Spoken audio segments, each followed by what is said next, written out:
कोकणातील प्रत्येक अपडेट जाणून घेण्यासाठी आजच माझे कोकणच्या सोशल मीडिया प्लॅटफॉर्मला लाईक, फॉलो आणि सबस्क्राइब करा। ओबीसी विजयंती संघर्ष समन्वय समिती व ओबीसी विजयंती कर्मचारी संघ खेड यांच्या संयुक्त विद्यमाने विद्यार्थी गुणगौरव सोहळा दिनांक 6 ऑक्टोबर 2024 रोजी गणेश मंगल कार्यालय भरणे या ठिकाणी श्री संतोष जैतापकर यांच्या प्रमुख उपस्थितीत संपन्न झालाय।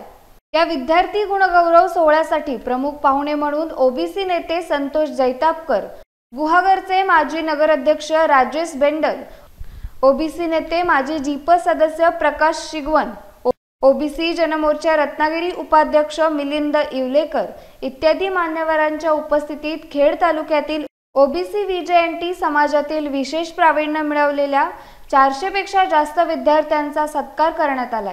या कार्यक्रमाला पालक, समाज बांधव मोठ्या संख्येने उपस्थित होते। या निमित्त विद्यार्थी करिअर मार्गदर्शन सम्राट अकॅडमीचे संस्थापक रोहित मते यांचे मार्गदर्शन उपस्थित मुलांना लाभले। या कार्यक्रमाचे सूत्रसंचालन बाळू सनगरे यांनी केले। हे जे स्पर्धा परीक्षेचे क्षेत्र आहे ज्याला मृगजळ असं संबोधलं जातं आणि स्पर्धा परीक्षा ही कायम पुणे, मुंबई, औरंगाबाद, संभाजीनगर, नाशिक, अमरावती या ठिकाणीच केली जावी असा एक सुरुवातीला भ्रम होता आणि आजही आहे। हे कुठेतरी निघालं पाहिजे, हे कुठेतरी खोडलं पाहिजे। मित्रांनो, गुणगौरव करण्यापूर्वी आपण एक विचार केला पाहिजे की आपण तरुण आहात आणि पुढचं देशाचं भवितव्य हे तरुण घडवणार आहे।